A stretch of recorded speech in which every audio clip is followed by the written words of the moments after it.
हम जो कथा में बात कहते हैं वो सार्थक होती हुई यहां दिखी। हम कथा में कहते हैं कि वृंदावन केवल एक भूमि नहीं है, केवल एक स्थान उत्तर प्रदेश में विद्यमान वही वृंदावन नहीं है। वृंदावन भाव, स्वभाव, आनंद, ये जहां अति मात्रा में होगा वृंदावन अपने आप प्रकट हो जाएगा। अब इतनी संख्या में भाव वाले लोग एक साथ जहां बैठे होंगे वहां वृंदावन को आना पड़ेगा। जहां इतने सारे प्रेमियों की, अब भाई देखो, मक्खियां अधिकतर वहीं भिनभिनाया करती हैं, चींटियां वहीं लगती हैं जहां रस फैला हुआ होता है ना। एक प्रकार से कह दिया जाए तो कोई अतिशयुक्ति नहीं है कि हम आप सब लोग जो हैं वो रस चखने वाली मक्खियां हैं, और हम आप सब लोगों का एक मैदान में एकत्रित होना इस बात का द्योतक है कि यहां रस है, इसीलिए हम आए हैं। अधिकतर ऐसा होता है कि रस वक्ता के द्वारा प्रवाहित किया जाता है, पर कई बार आयोजक लोग ही पहले से ही रस को व्यवस्थित कर देते हैं, और वो हमको रांची में दिखा। यहां के जो हमारे श्रीमद् भागवत कथा आयोजन समिति,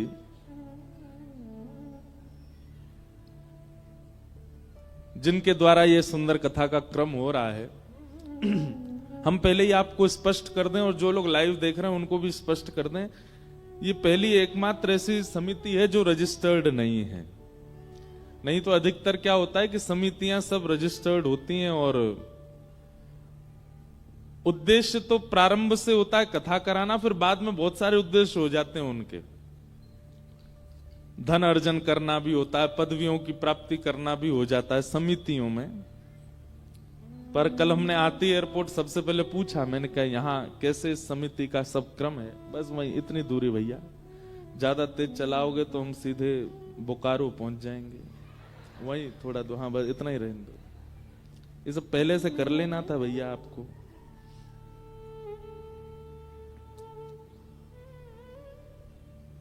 क्या बता रहा था मैं? हाँ, एक नंबर पर चलाइएगा।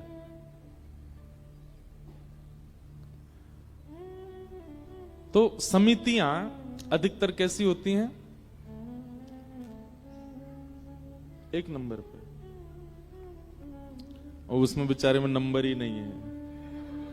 बैठ जाओ, थोड़ा और पीछे कर दो।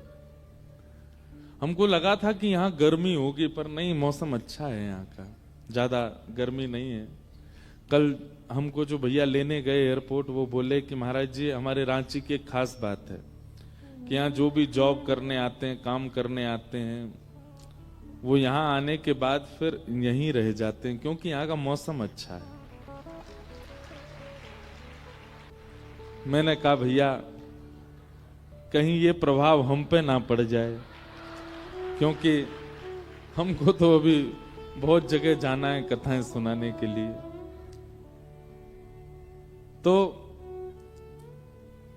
इस समिति की एक विशेष बात हमको ये लगी कि यहां पर कोई ऐसा रजिस्टर्ड नहीं है और कोई पदवियां नहीं है कि ये उपाध्यक्ष हैं, ये अध्यक्ष हैं, ये हैं।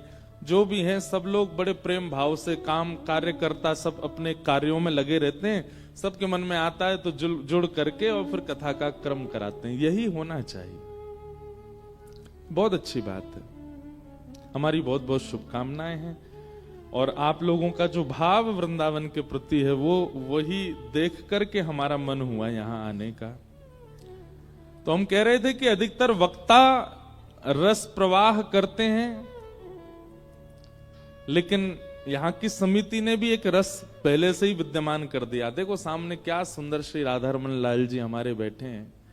ऐसा पहली बार हमको 9 वर्ष की अपनी कथा यात्रा में मिला है कि इतने बड़े स्वरूप में श्री राधारमण जी सामने ही बैठे। मानो जैसे विद्यार्थी के परीक्षाओं से प्रसन्न होकर के प्रिंसिपल सर ही सामने आके बैठ गए हों। आप सब श्रोता तो बैठे हैं, लेकिन प्रिंसिपल साहब भी आके बिल्कुल आसन लगा के बैठे हैं कि नहीं पूरी कथा हम भी सुनेंगे। तो ये देख करके मुझे बहुत प्रसन्नता है। और जहां यत्र तत्र वृंदावन का नाम, ब्रज का यह भाव जो यहाँ व्यवस्थित किया गया है, निश्चित ही समिति जो ये कथा करा रही है, भगवान करे इनको अभिमान ना हो, लेकिन ये भाव अति सुंदर है। तो झारखंड हम पहली बार आए हैं। एक बार हम पहले कथा करने आए थे, वो कथा हमने अपने प्रारंभिक समय में बड़ी संघर्ष वाली कथाएं की हैं। एक कथा करने के लिए आए थे, यहां से थोड़ी दूरी पर एक जगह है,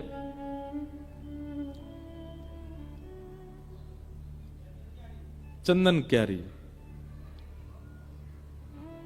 बोकारो के पास में। और हमारा जो स्थान रुकने का था वो था पुरुलिया, बंगाल में रुके थे और कथा करने के लिए चंदन क्यारी जाते थे। वो कथा हम भूल नहीं सकते, बहुत सुंदर कथा हुई थी। रात में होती थी कथा 7 बजे से 11 बजे तक, और हम पुरुलिया से जाते थे कथा करने, 1.5 घंटा लगता था। विश्राम दिन जिस दिन हमारी कथा पूरी हुई, तो हम कथा पूरी करके वापस पुरुलिया जा रहे थे। रास्ते में गुंडे पड़ गए पीछे, उनको लगा व्यास जी दक्षिणा लेके जा रहे होंगे। खूब महाराज पत्थर वत्थर फेंके हमारी गाड़ी पर। और ज्यादा पुरानी बात नहीं है, 4-5 साल पहले की बात है। और भाई हमारे ड्राइवर साहब से हमने हाथ जोड़े, मैंने के इकलौते हैं अपनी मैया के, दौड़ाओ गाड़ी। और थोड़ी दूर पर जब बंगाल बॉर्डर आ गया, बंगाल में प्रवेश करते ही वो लोग वापस लौट गए, नहीं तो उस दिन पता नहीं क्या होता। तो ऐसी ऐसी कथाएं हमने अपने जीवन में की हैं, उन सब का ही प्रभाव। देखिए एक बात बहुत याद रखिएगा, कोई बहुत संघर्ष नहीं किया है इसलिए हम कोई अपनी प्रशंसा नहीं कर रहे हैं, पर जीवन में आने वाले तनिक संघर्ष को भी व्यक्ति अगर ठुकराए ना, सह ले, तो उस संघर्ष का फल आगे चल के मीठा ही मिलता है, उसको आनंददायी लगता है। हमारे प्रति लोगों की कई बार ऐसी भावना रही कि ये एक व्यास जी के पुत्र हैं, इनके पिताजी भी श्रेष्ठतम व्यास हैं, तो इनको सब बहुत अच्छा ही बना बनाया मिल गया। लेकिन नहीं, हमारे पिताजी ने हमको बहुत संघर्ष करवाया। अगर कहीं अव्यवस्थित रूप से भी कथाओं का निमंत्रण होता था, तो हमारे पिताजी आज्ञा करते थे, जाइए करके आइए। जरूरी नहीं है कि बहुत व्यवस्थाएं मिलें तो ही कथा करनी है, आपको जाना है कथा के। तो ऐसी भी कथाएं कई हमने की हैं कि जहां दूसरे तीसरे दिन हमारे मुख्य यजमान ही लापता हो गए, और कथा के विश्राम दिन टेंट का, हलवाई का, लाइट वाले का, सबका बिल हम पे करके आए। आयोजक ही चले गए, पता ही नहीं चला कहां गए महाराज। तो ऐसी कथाएं भी जीवन में आई हैं। संस्कृत में एक शब्द है सहते, और सहते शब्द का अर्थ होता है सहना। और संस्कृत में जीतने को भी बोलते हैं सहते। मतलब अगर कोई व्यक्ति सह रहा है तो उसके लिए भी सहते शब्द का प्रयोग है, और कोई व्यक्ति जीत रहा है तो उसके लिए भी सहते शब्द का प्रयोग है। हमारे महाराष्ट्र के संत श्री विनोबा भावे कहते हैं, इसका अर्थ क्या है? जो सहेगा वही जीतेगा। जिसने जीवन में कभी सहा ना हो, और ये बात सब जगह लगेगी, चाहे वो आपके गृहस्थाश्रम में हो, चाहे वो आपके संन्यास आश्रम में हो, चाहे वो आपके भक्ति मार्ग में हो, चाहे वो आपके आईटी मार्ग में हो, चाहे आपके डॉक्टरेट मार्ग में हो, किसी भी मार्ग में अगर आप चल रहे हो, आपको सहना तो पड़ेगा। और अगर आपने नहीं सहा है, आप नहीं सहे हो, कुछ बहुत इजीली सब कुछ प्राप्त कर लिया है, तो आप कहीं ना कहीं आगे चल करके चूकोगे। थोड़ी बहुत चूक तो आपसे बनेगी, कभी ना कभी एक अपराध या गलती आपसे बन सकती है। इसलिए ठाकुर जी से यह भी प्रार्थना कीजिए कि नाथ मैं जिस मार्ग में हूं उसमें पहले मुझको थोड़ा सहन करवाइए, ताकि आगे चल करके मुझसे दिक्कत ना बने। निश्चित है, जिस व्यक्ति ने गाड़ी पहली बार चलानी सीखी और फिर महाराज 5 साल तक वो गाड़ी चलाना सीख गया और उसने कभी गाड़ी को टक्कर नहीं मारी, एक बार भी कहीं गाड़ी उससे छुभी नहीं है, तो निश्चित है कि बहुत जल्दी वो उसका एक्सीडेंट थोड़ा भयावह हो सकता है। क्यों? क्योंकि उसको गाड़ी छुभने का, टक्कर होने का अनुभव ही नहीं है। इसलिए गाड़ी चलाने वाले से एक आध बार गाड़ी इधर उधर लगनी चाहिए, उससे उसको भय और अनुभव हो जाता है कि ऐसा करने पर मेरी गाड़ी कहीं स्पर्श हो सकती है, कहीं लग सकती है। किसी भी मार्ग में आप हैं, आपको थोड़ा तो सहना पड़ेगा, और बिना सहे अगर मार्ग में प्रवेश करते जा रहे हो तो यह दिक्कत वाली बात है। इसलिए सहना जरूरी है। तो हम ऐसे रूप में आए थे। वो चंदन क्यारी में कथा हुई थी, बहुत बढ़िया कथा थी। बेचारे जो वहां के यजमान थे वो ग्रामीण, बिल्कुल, अब चंदन क्यारी जिन लोगों ने देखा, चंदन क्यारी भी नहीं था, वो चंदन क्यारी के पास में कोई गांव था, बिल्कुल देहात। हमारी रहने की व्यवस्था एक स्कूल में करी गई थी, वहां नीचे गद्दे बिछा करके सो जाइए, सुबह शौच आदि क्रिया के लिए जंगल झाड़ी, जंगल में ही जाओ, यही है। पास में कुआं था, वहीं से जल निकाल करके नहा लो। तो फिर हमारे भैया अभिषेक जी ने, इन्होंने पुरुलिया में हमारी व्यवस्था की। बोले महाराज जी ऐसे तो नहीं रह पाओगे। तो वहां जो हमारे यजमान थे बेचारे बड़े भोले, उनको दुनिया का जो व्यक्ति जो बोल जाता था वो वही काम करते थे। उनको पहले दिन किसी ने कहा कि भाई सुनो, कथा हो रही है, तुमको सारे बाल कटवाने पड़ेंगे, बेचारे गुटमुंडे हो गए। दूसरे दिन किसी ने कहा कि तुम जो है बिस्तर पे नहीं सो सकते, धरती में सोने लगे। तुम छौंक लगा करके भोजन नहीं पा सकते, कच्चा भोजन करने लगे। बड़ी विचित्र। उनको तीसरे चौथे दिन जब मैंने देखा तो वो ऐसे लग रहे थे केवल इनकी श्वास चल रही है, बाकी इनके अंदर और कुछ नहीं है। जो जो बोल जाता वो वही काम। किसी ने कहा यहां घास लगा के रखो, तो यहां दूरबा लगा के घूम रहे थे। किसी ने कहा ऐसे अंगूठी पहन के रहो, तो वैसे। किसी ने कहा बोले सुनो, कपड़ों को रात में हल्दी के पानी में धो करके सुखाओ, जब उस पर पीला रंग हो तो उसको पहन के घूमो। बेचारे अगले दिन वो पहन के रहते। तो बड़ा अद्भुत था वो समय। लेकिन ये रांची की प्रथम कथा, और आप सब लोगों के बीच में हमको आने का अवसर मिला है, हम इसके लिए बड़े सौभाग्यशाली हैं। स्थान का नाम वृंदावन पहले ही हो चुका है, ब्रजधाम पहले ही हो चुका है। अब वृंदावन ब्रजधाम ये समझ लीजिए कि यहां 50% आ चुका है। अब 50% आपको कथा श्रवण करके यहां और लाना है। यहां वो भाव प्रकट होना चाहिए।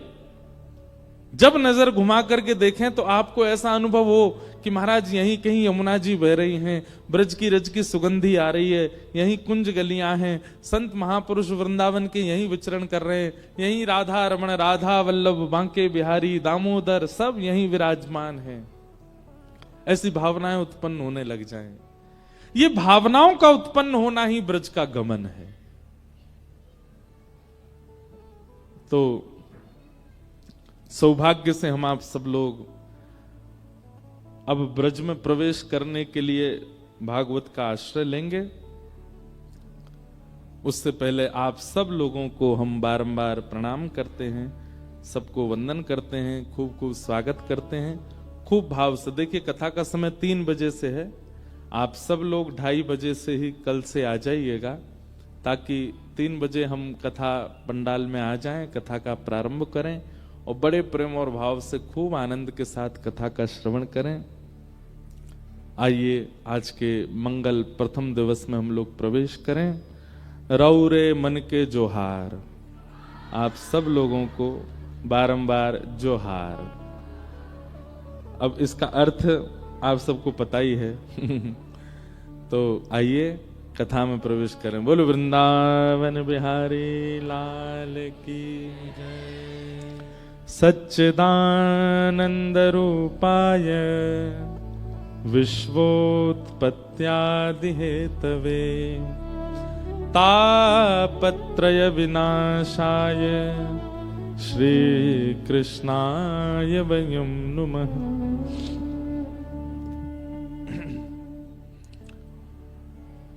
यहां पर जगह जगह कुछ लिखे हुए हैं, धूम्रपान निषेध है, अपने सामान की रक्षा करें, कृपया मोबाइल को साइलेंट मोड, साइलेंट नहीं स्विच ऑफ भी रखो, उसको चलाना ही नहीं है।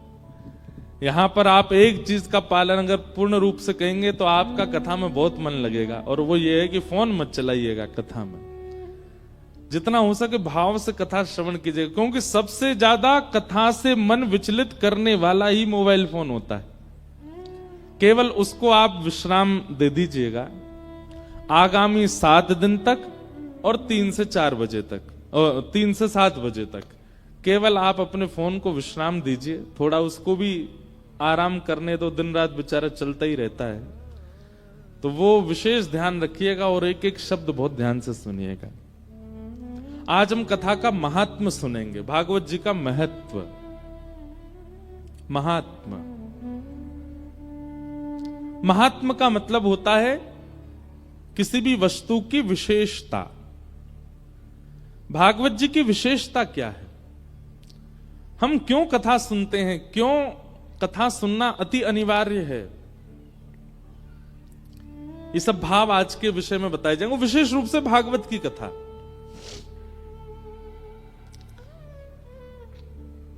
सच्चिदानंद रूपाय, भगवान के 3 रूप हैं, सत्य, चैतन्य और आनंद। ठाकुर जी के स्वरूप अनेक हो सकते हैं। वही ठाकुर जी हमारे वृंदावन में मुरली मनोहर हैं, वही ठाकुर जी बद्रीनाथ में तपस्वी हैं, वही ठाकुर जी द्वारिका में राजाधिराज हैं, वही ठाकुर जी दक्षिण में संघ चक्र गदा पद्मधारी नारायण हैं। स्वरूप अनेक हैं ठाकुर जी के, पर रूप 3 ही हैं, सत्य, चैतन्य और आनंद। सबसे पहला भाव दर्शनार्थी और उपासक के चित्त में ठाकुर जी के प्रति प्रकट होना चाहिए सत्य का, कि ये सत्य हैं। जैसे आप किसी भी व्यक्ति से मिलते हैं तो आपके मन में उससे मिलते समय मन में भाव आ सकता है कि ये सत्य है कि नहीं, ये संशयात्मक भाव आता है, ये सच्चा है कि नहीं, ये श्रेष्ठ है कि नहीं। किसी कन्या का अगर विवाह भी होता है किसी पुरुष के साथ, तो पहली बार वो जब पुरुष को देखती है तो उसके मन में भी थोड़ा संशय प्रकट होता है कि ये सत्य है कि नहीं, ये वास्तविक है कि नहीं, ये ठीक होगा कि नहीं। संसार के हर संबंध में एक संशय प्रकट हो सकता है, पर ठाकुर जी को देखते समय आपके चित्त में कोई संशय नहीं आना चाहिए, ये पूर्ण सत्य है। सबसे पहली बात, एक बात ध्यान रखिएगा, जब आप ठाकुर जी के प्रति पूर्ण सत्यता का भाव रखते हैं ना, और कोई बात फिर मन में प्रकट ही नहीं होती। आप श्री राधा रमन जी के सन्मुख गए और राधा रमन जी को देखते ही आपने मन में भाव रखा ये पूर्ण सत्य है, तो आप उनसे कुछ और मांगोगे नहीं, मांगा उससे जाता है जिसके प्रति संशय हो। जब आपने किसी को सत्य मान लिया तो संशय खत्म हो गया, और संशय खत्म होते फिर मांगा नहीं जाता है। और एक बात कहें, जिसके प्रति पूर्ण सत्यता का भाव होता उससे मांगा नहीं जाता, उसको दिया जाता है, उससे मांगा नहीं जाता। पति के प्रति जब पत्नी का यह भाव आता है कि ये पूर्ण सत्य है, ये मेरा जीवन साथी है, ये मेरा सर्वस्व है, ये सत्य की भावना आती है, तो फिर पत्नी उसको देना प्रारंभ करती है, अपना पुण्य देना प्रारंभ करेगी, उसके लिए अपना समय देना प्रारंभ करेगी, अपना जीवन प्रदान करना प्रारंभ करेगी। आजकल वैवाहिक संबंधों में जो कलेश हो रहे हैं वो क्यों हो रहे हैं? कहीं ना कहीं पति पत्नी को, पत्नी पति को अपना पूर्णता नहीं दिखा पाते, इसलिए पत्नी को भी लगती इसके लिए मैं क्यों अपना जीवन बर्बाद करूं, इसको समय क्यों दूं, इसके लिए अपना जीवन ऐसा क्यों करूं, और वहीं से फिर वो खटास अलग कर देती है दोनों को। एक दूसरे के प्रति समर्पण आने लग जाता है। कब? सत्य के बाद। जब पूर्ण रूपेण सत्य का दर्शन होने लग जाता है तो फिर समर्पण की भावना प्रकट होती है। ठीक वैसे ही ठाकुर जी के प्रति जब तक आपका पूर्ण सत्य भाव नहीं है, आप मांगोगे, लेकिन जैसे ही आपका ठाकुर जी के प्रति पूर्ण सत्य का भाव प्रकट होगा, आप मांगोगे नहीं, ठाकुर जी को दोगे।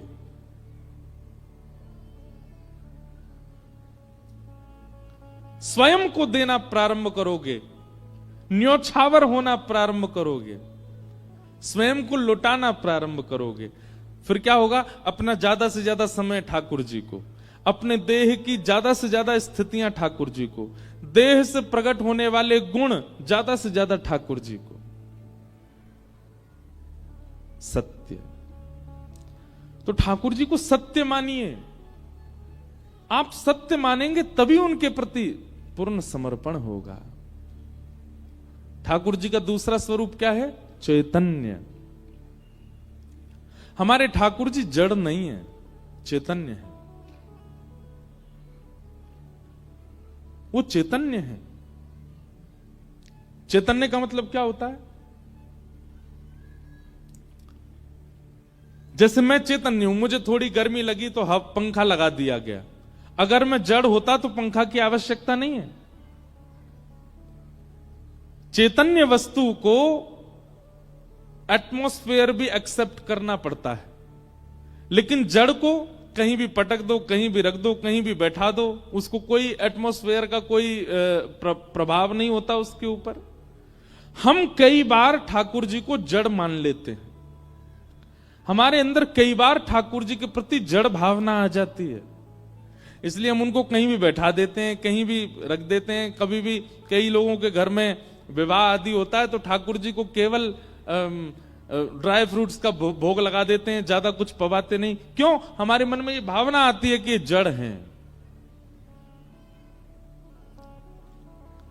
कई बार हम कईयों के घर जाते हैं तो ठाकुर जी हमारे साथ रहते हैं, तो जैसे ही हम उनके साथ में जाते हैं तो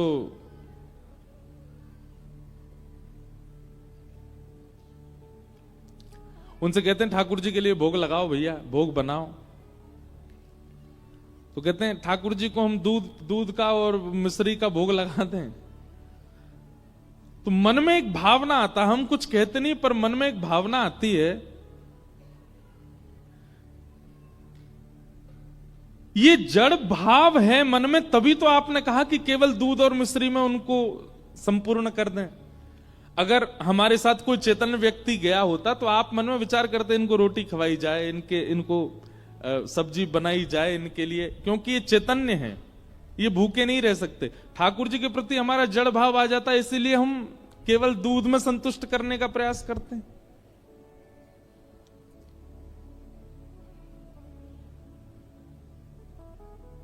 चैतन्य मानिए, वो साक्षात चैतन्य है, वो जड़ नहीं है। एक बार श्रीमद वल्लभाचार्य जी महाराज यमुना जी के तट पर बैठे थे और एक व्यक्ति उनको प्रणाम करने के लिए आया।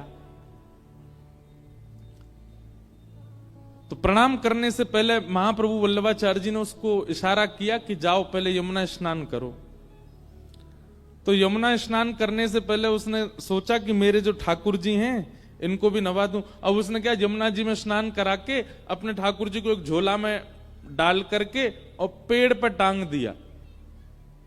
महाप्रभु जी ने दूर से जैसे ही देखा पेड़ पर टांग दिया, ये देख करके उनको बिल्कुल अच्छा नहीं लगा। बोले इसका बेटा होता ये उनको उसको भी ऐसे टांग देता, इसकी पत्नी होती उसको भी ऐसे टांग देता। नहीं, उनके लिए बढ़िया व्यवस्था करता, बेटा को बैठा देता कहीं छाव में, आदि आदि कुछ करता।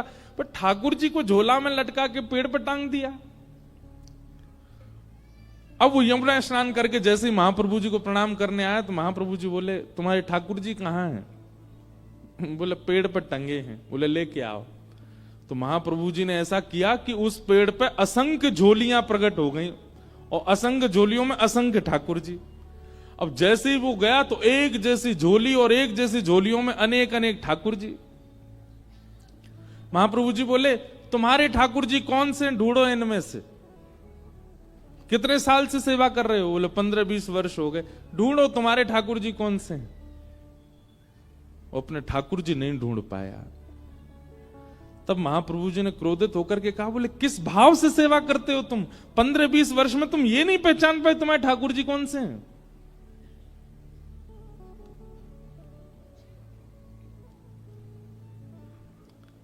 चैतन्य मानेंगे तो उनके प्रति भाव बनेगा। जड़ मानेंगे तो फिर ठाकुर जी भी जड़ ही बन जाते हैं। वो उनको भी आपसे कोई अभिप्राय नहीं होता।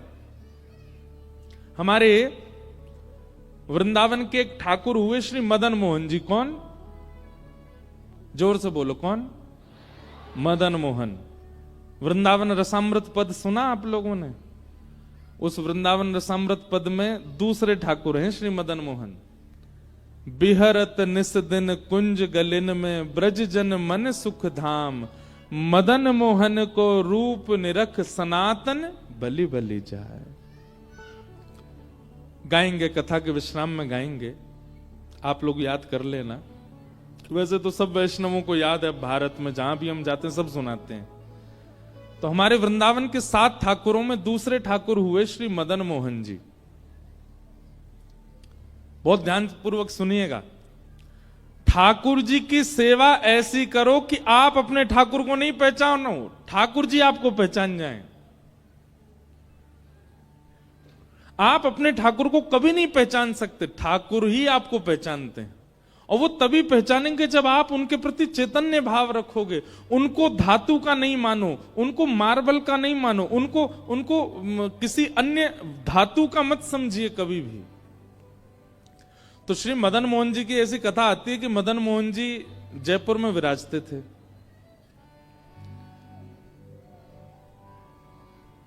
और वहां के राजा जो थे, उनकी बेटी मदन मोहन जी की सेवा करती थी। तो पुत्री का जब विवाह निश्चित हुआ, बहुत ध्यानपूर्वक सुनिएगा, पुत्री का जब विवाह निश्चित हुआ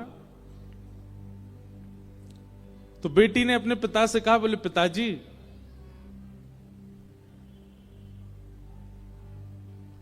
आप कुछ मत दीजिए, लेकिन मेरे विवाह में मदन मोहन जी को मुझे दे दीजिए, मैं अपने संग ले जाऊं इनको। तो पिता थोड़े से व्याकुल हो गए, बोले बिटिया तू कुछ भी मांग ले, मदन मोहन जी को मत लेके जा। बेटी ने कहा, बोले कि और कुछ नहीं चाहिए, केवल मदन मोहन जी चाहिए, मैंने इनकी बड़ी सेवा की बचपन से, आप केवल इनको मुझे दे दीजिए। तो पिता और पुत्री दोनों ही सेवा के इतने लोभी थे। देखो, लोभ संसार में हो तो बुरा, सेवा हो में तो बुरा नहीं। मैं तो कथाओं में कहा करता हूं कि जितने भी अवगुण है ना, वो अवगुण बुरे कब बन जाते हैं? जब वो संसार में होते हैं। क्रोध बुरा कब? जब संसार में। अगर ठाकुर जी के प्रति कभी कभी मीठा क्रोध हो तो बुरा नहीं होता। लोभ बुरा कब है? जब संसार में। लेकिन वही लोभ भक्ति में हो, कथा में हो, नाम जप में हो तो बुरा नहीं है।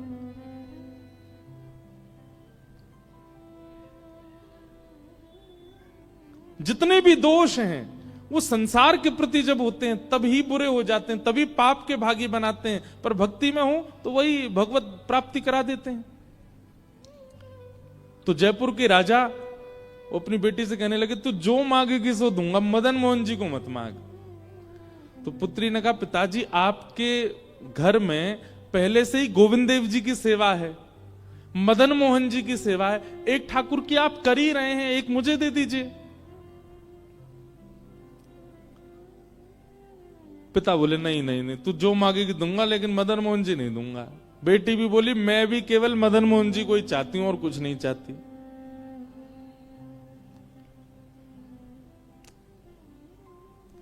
पिता ने कहा, चल ठीक है, एक काम करते हैं। बोले क्या? मैं तेरे सामने 5 मूर्तियां रखूंगा और तेरी आंखों पे पट्टी बांधूंगा। अगर स्पर्श करके तूने बता दिया कि मदन मोहन जी कौन से, तो मदन मोहन जी को तू ले जाइयो। और स्पर्श करके भी अगर तू नहीं बता पाई तो फिर मदन मोहन जी मेरे पास ही रहेंगे। लेकिन उस पुत्री को पूरा भरोसा था कि मैं पहचान जाऊंगी मदन मोहन जी कौन से। राजा ने 5 स्वरूप तैयार करवाए एक जैसी कदकाठी, एक जैसा इत्र, एक जैसी पोशाक, एक जैसी माला, एक जैसी पगड़ी, एक जैसे अलंकार, एक जैसी वंशी, बिल्कुल सब कुछ एक जैसा। कोई व्यक्ति पहचान ही नहीं पाएगा कि इनमें मदन मोहन जी कौन से हैं। पांचों एक जैसे। और पुत्री से कहा, बेटी पांचों स्वरूप तैयार हो गए, सुबह अब तुम्हारी परीक्षा होगी। अगर तुमने पहचान लिया तो मैं तुम्हें वचन देता हूं कि तुम्हारे दहेज में मदन मोहन जी जाएंगे। रात भर पुत्री बेचारी बड़ी परेशान, बोले कि कहीं मैं हार ना जाऊं, कहीं मैं चूक ना जाऊं, कहीं ऐसा ना हो कि मदन मोहन जी रह जाएं। रात भर प्रार्थना करती रही तो मदन मोहन जी उसके स्वप्न में आ गए और स्वप्न में आकर के बोले, काय को चिंता कर रही है? बोले, मैं ये चिंता कर रही हूं कि ये पांचों पिताजी ने एक जैसे बनवाए, मैं कैसे पहचानूंगी आप कौन से हो? मदन मोहन जी बोले, तू बिल्कुल चिंता मत कर, स्वप्न में बोल रहे हैं उसको। मदन मोहन जी बोले, तू जब पांचों का स्वरूप देख रही हो, सब लोग इधर देखो, और विशेष रूप से आगे वालों से हमारी बहुत विनती है, बहुत सावधानी से सुनो। पीछे वाले बिल्कुल सावधानी से बैठे, आगे वाले भी बैठो। तो मदन मोहन जी स्वप्न में बोले, एक काम कर। बोले, क्या? कल जब पांचों को तू देखे ना, तो मुख देखने के बाद, वक्ष देखने के बाद, चरण देखने के बाद, जो ऐसे भुजा होती है ना वंशी बजाने वाली, त्रिभंग ललित स्वरूप है, उन भुजाओं के ऊपर हाथ फेरियो। और बोले, देखते देखते जिस स्वरूप की उंगली खड़ी हो जाए, समझ जाना वही मैं हूं। और तू पिता को बता दियो कि ये रहे मदन मोहन जी। ठाकुर जी ने क्या कहा? जिस स्वरूप की उंगली ऐसे खड़ी हो जाए तेरे स्पर्श से, तू बस पकड़ करके बोल दो, पिताजी यही मदन मोहन, वो मैं ही हूंगा। अब देखो इस कथा में क्या है कि भक्त ठाकुर जी को नहीं पहचान रहा है, ठाकुर जी भक्त को पहचानेंगे। ठाकुर जी भक्त के पास रहना चाहते हैं। सोचो, विचार करो कि उस राजा की पुत्री की भक्ति कैसे होगी कि ठाकुर जी अपने जड़ स्वरूप में उंगली खड़ी कर देंगे। इसका मतलब क्या है? ठाकुर जी जड़ हैं नहीं, ठाकुर जी चेतन नहीं है। ये तो हमारी भक्ति की न्यूनता, हमारी भक्ति स्वभाव की सूक्ष्मता है कि हमको उनमें जड़ का अनुभव होता है, हमको उनमें जड़त्व का अनुभव होता है।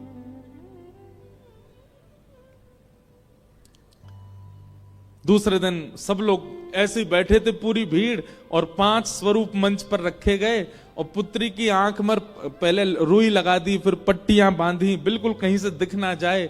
और ऐसी स्थिति में उसको ले गए मंच पर, जाओ चलो ढूंढो कौन से हैं ठाकुर जी। पहले स्वरूप को देखे, रूप एक जैसा, हाथ एक जैसे, पैर सब कुछ एक जैसा। स्पर्श करते करते जैसी उसने वास्तविक मदन मोहन जी को छुआ, सोई मदन मोहन जी ने अपनी उंगली उठा दी और जैसी उंगली का स्पर्श किया, उसने कहा, पिताजी ये हैं मदन मोहन लाल जी।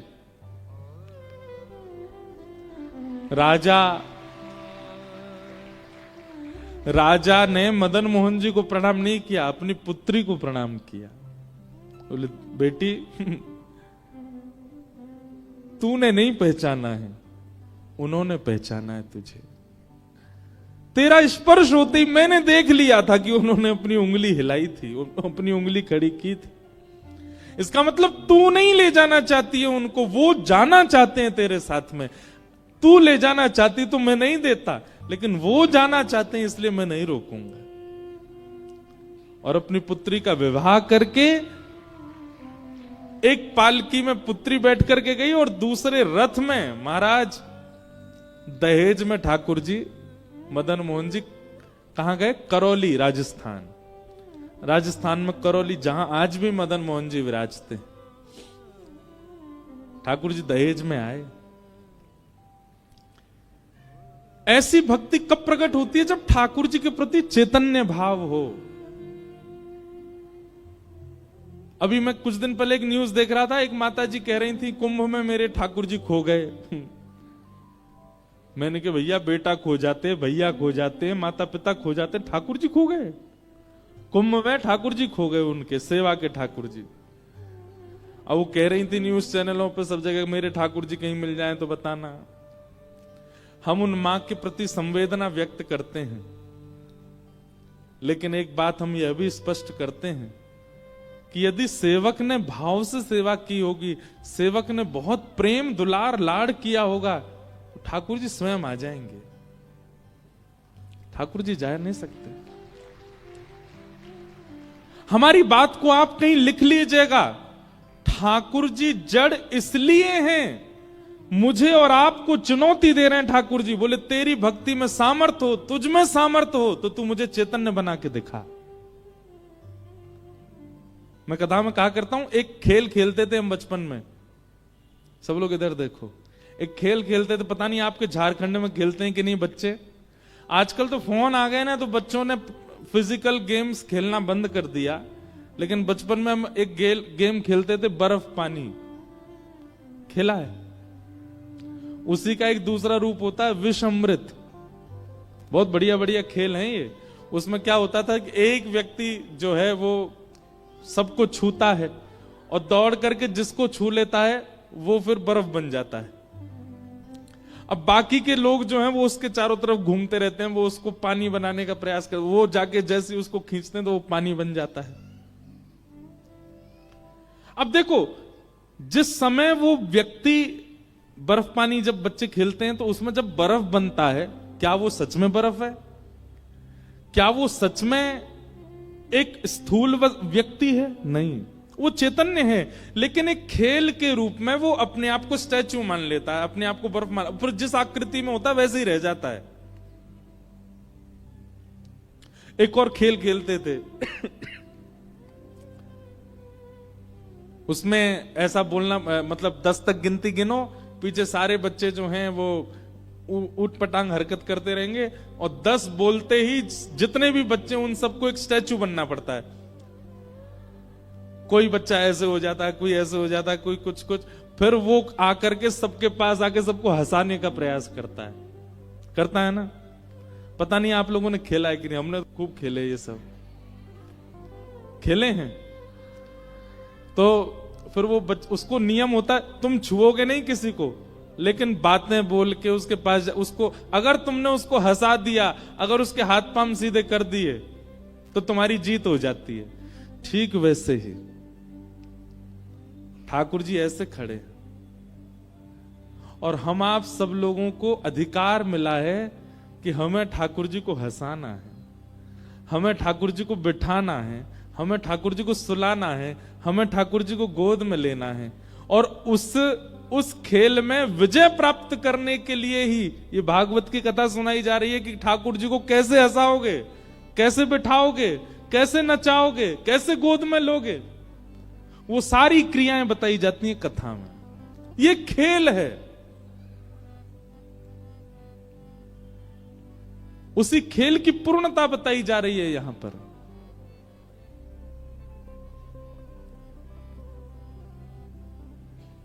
और अगर बालक उस खेल में उन मूर्ति बने हुए बालकों को नहीं हंसा पाता, नहीं हिला पाता, तो उसकी हार हो जाती है। ठीक वैसे ही हमारे संसार रूपी खेल में बहुत सारे मूर्ति बने हुए हैं। कौन? जगन्नाथ जी, बद्रीनाथ जी, द्वारिकाधीश जी, राधा रमण जी, राधा वल्लभ जी, बांके बिहारी जी, जब जाओ ऐसे ही खड़े मिलेंगे। लेकिन एक बात, मीराबाई को ऐसे नहीं दिखते थे ठाकुर जी। जब मीराबाई जाती थी मंदिर के कोने में खड़े हुए हुए, उसके रूप बदलते रहते थे, वो बातें करते रहते, दुनिया कहती कौन से बात कर रही है, पर उसके लिए ठाकुर जी ऐसे नहीं खड़े हैं। उसके लिए ठाकुर जी अलग अलग मुद्राएं बना रहे होते थे, उसके लिए ठाकुर जी ऊपर से बोल रहे होते थे। श्री माधवदास जी जगन्नाथपुरी में जब जाते थे महाप्रभु जगन्नाथ जी के सामने, श्री जगन्नाथ जी उनके लिए ऐसे नहीं होते थे। जगन्नाथ जी कभी ऐसे पड़े होते थे, कभी बैठे होते थे, कभी कुछ कर रहे होते थे, बाकी दुनिया को ऐसे ही दिखते थे, पर माधवदास जी को अलग दिखते थे। हमारे गोवर्धन में श्री गोविंद दास,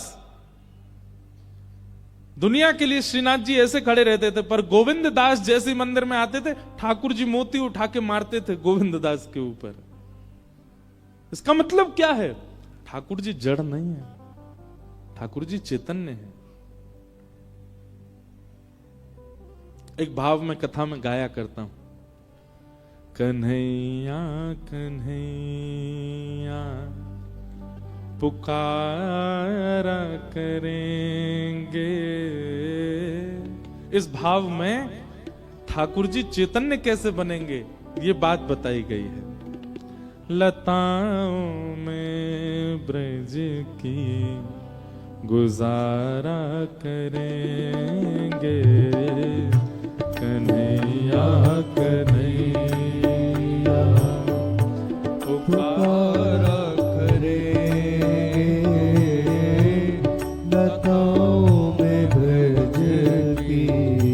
ताली बजा के गाओ। गुजारा करेंगे ओ कन्हैया कन्हैया पुकारा करेंगे, लताओं में ब्रज की गुजारा करेंगे। कन्हैया कन्हैया पुकारा करेंगे, लताओं में ब्रज की गुजारा करेंगे। ओ जो रूठेंगे हम से वो बांके बिहारी, जो रूठेंगे हम से वो बांके बिहारी, जो रूठेंगे हम से वो बांके बिहारी, जो रूठेंगे हम से वो बांके बिहारी।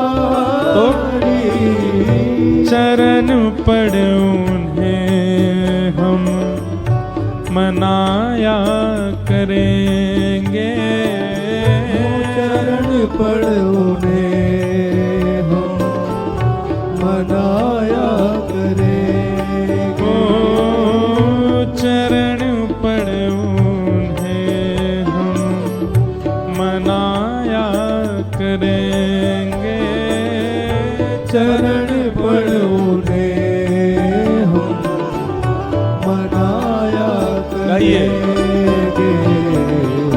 कन्हैया कन्हैया पुकारा करेंगे, लताओं में ब्रज की गुजारा करेंगे।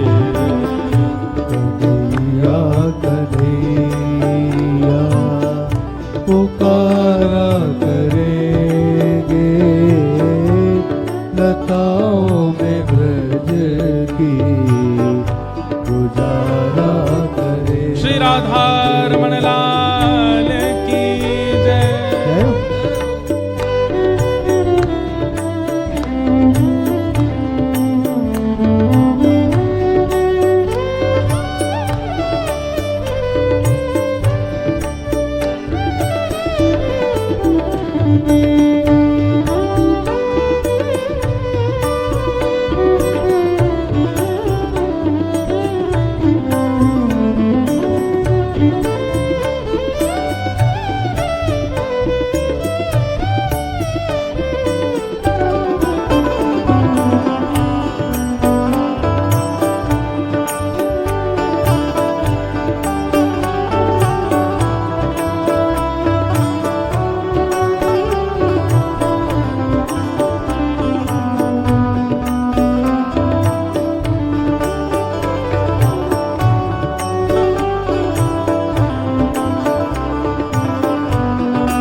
कहीं तो मिलेंगे वो बांके बिहारी, कहीं तो मिलेंगे वो बांके बिहारी, कहीं तो मिलेंगे वो बांके बिहारी, कहीं तो मिलेंगे वो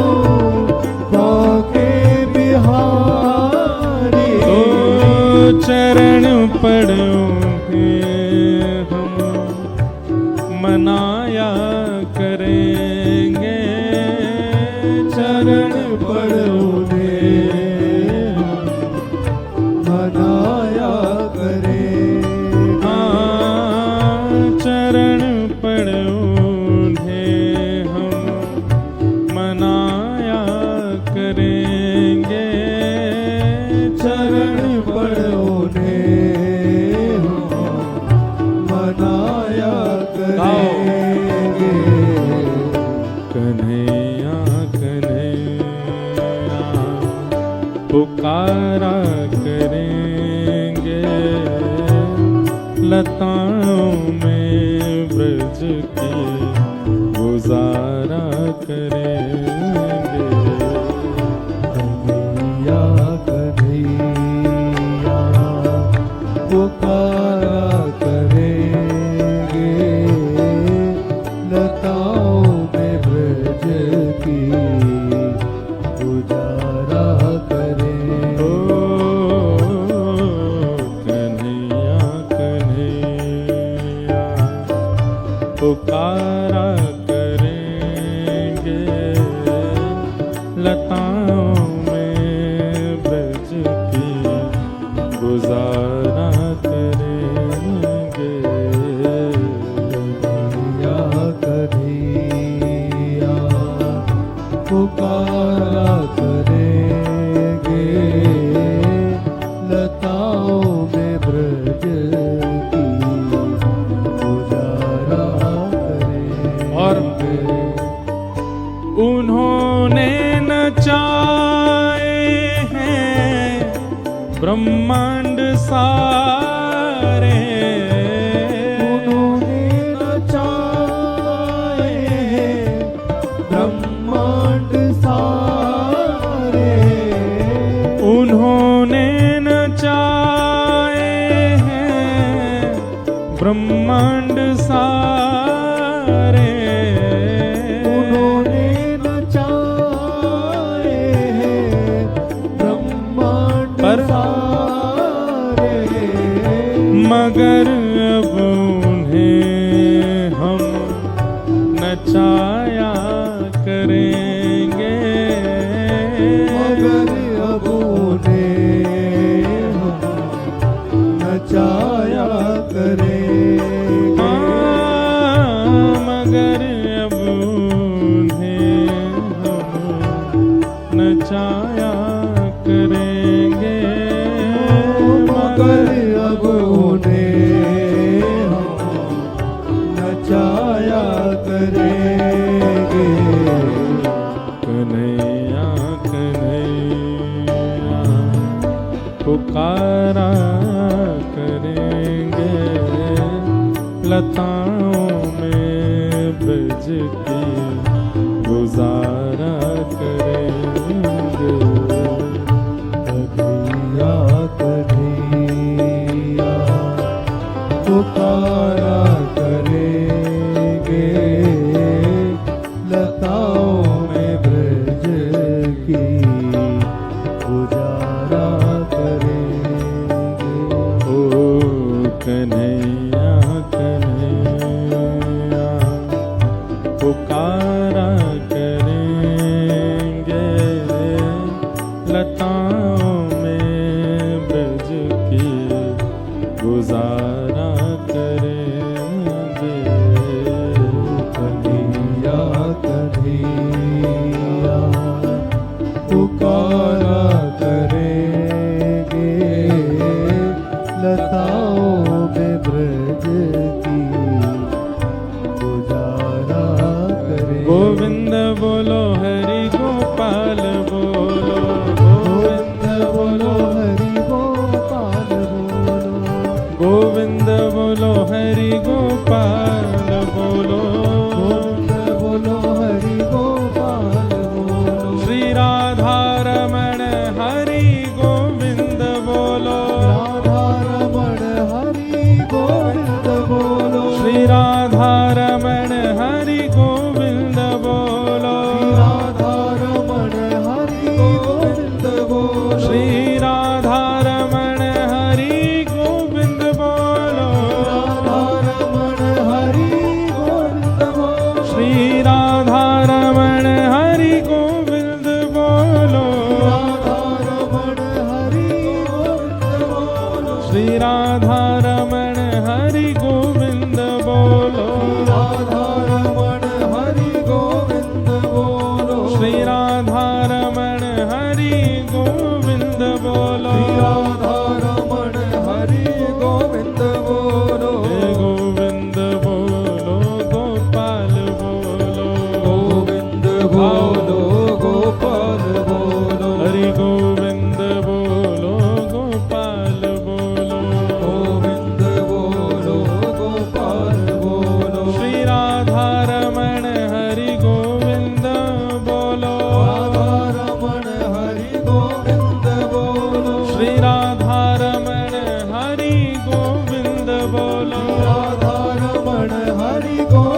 नचाए हैं ब्रह्मांड सारे, उन्होंने नचाए ब्रह्मांड सारे, मगर अब उन्हें हम नचाया करेंगे, मगर अब उन्हें हम नचाया करेंगे। किस भाव में? जैसे एक राजा की पुत्री मदन मोहन लाल जी से कहती है कि उनको जाना है साथ में, दहेज में लेके जाना है, तो ठाकुर जी अपनी उंगली हिला रहे हैं। गोपाल भट्ट गोस्वामी की भावना गूंज कम कीजिए, तो श्री ठाकुर जी शालिग्राम से प्रकट हो गए। ये इस भाव का अर्थ यही है, मगर अब उन्हें हम नचाया कर। हम जैसे चाहें वैसे हमारे ठाकुर जी रहें। अभी क्या है, जैसे ठाकुर जी चाहते हैं वैसे हम रह रहे हैं, और प्रारंभिक यही होना चाहिए, जैसे ठाकुर जी चाहें वैसे साधक रहे।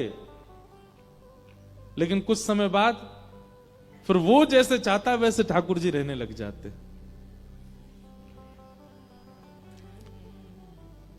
राम कथा में एक प्रसंग आता है केवट का, और केवट प्रसंग में एक भाव आता है कि जब केवट राम जी को नाव में बैठा लेता है, तो लेकर के जैसे ही पल्ली पार जाने लग जाता है, तो बीच रास्ते में ही, बीच नदी में पहुंचते ही केवट नाव वापस घुमा लेता है। लक्ष्मण जी कहते हैं, ए भाई क्या कर रहे हो, वापस क्यों लेके जा रहे हो? केवट कहता है, बोले चालक कौन है, मैं कि आप? बोले तुम हो। तो बोले तो फिर मेरे पे विश्वास रखो ना, मैं जैसे चला रहा हूं, मुझे पता है ना नदी का क्या कैसे वेग है, कब कहां कैसे लेके जाना है, इसलिए मुझे मत सिखाइए।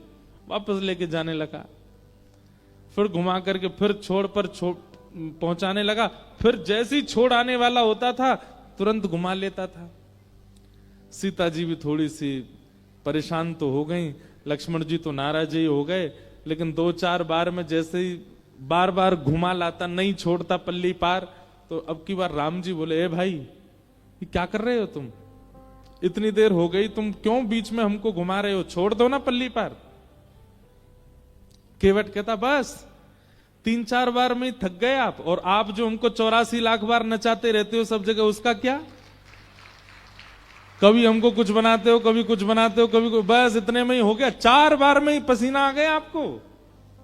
कभी मछली बनाते हो, कभी कुकर बनाते हो, कभी सूकर बनाते हो, कभी बिल्ली बना देते हो, कभी छिपकली बनाते हो, ना जाने कैसी कैसी योनियों में हमको नचाते रहते हो। हमने 4 बार बीच भंवर में क्या घुमा दिया, पसीना छूट गए आपके।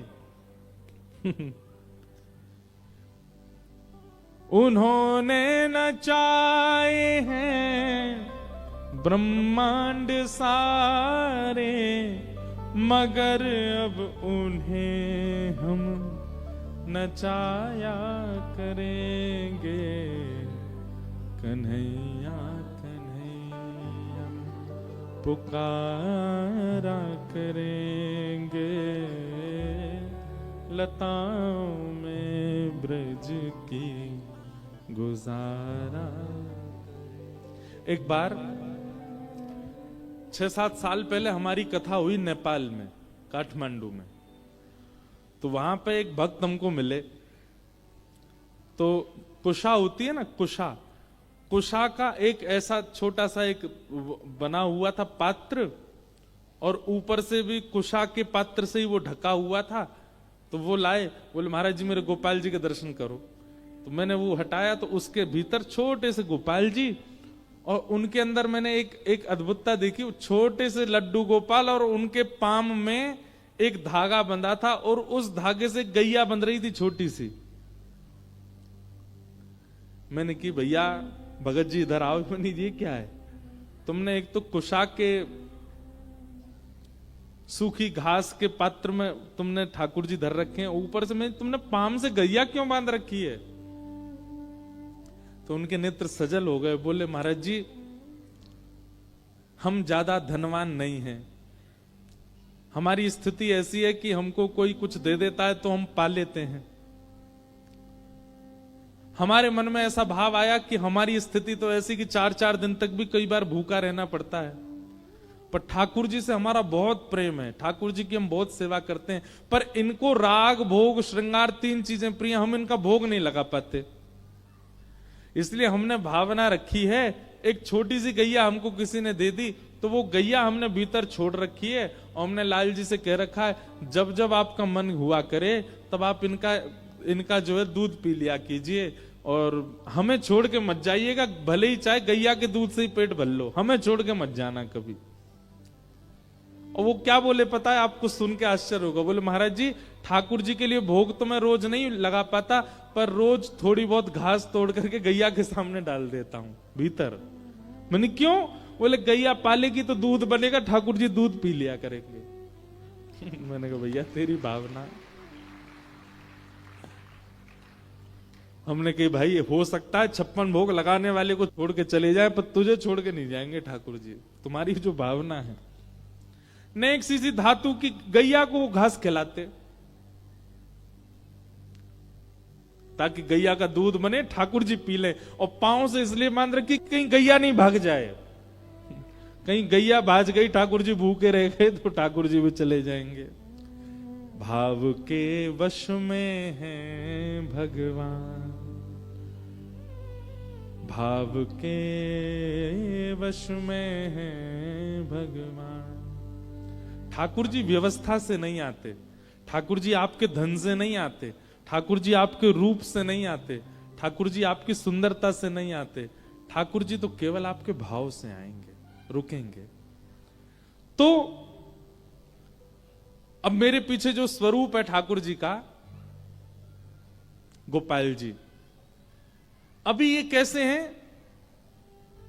ऐसे ही खड़े रहेंगे, लेकिन आपकी भावना सुंदर होगी तो इन 7 दिनों में आपको इनकी पलक झपकते हुए दिख जाएगी। आपकी भावना शुद्ध होगी तो ये इसके अलावा ऐसी मुद्रा में भी दिख जाएंगे। आपकी भावना शुद्ध होगी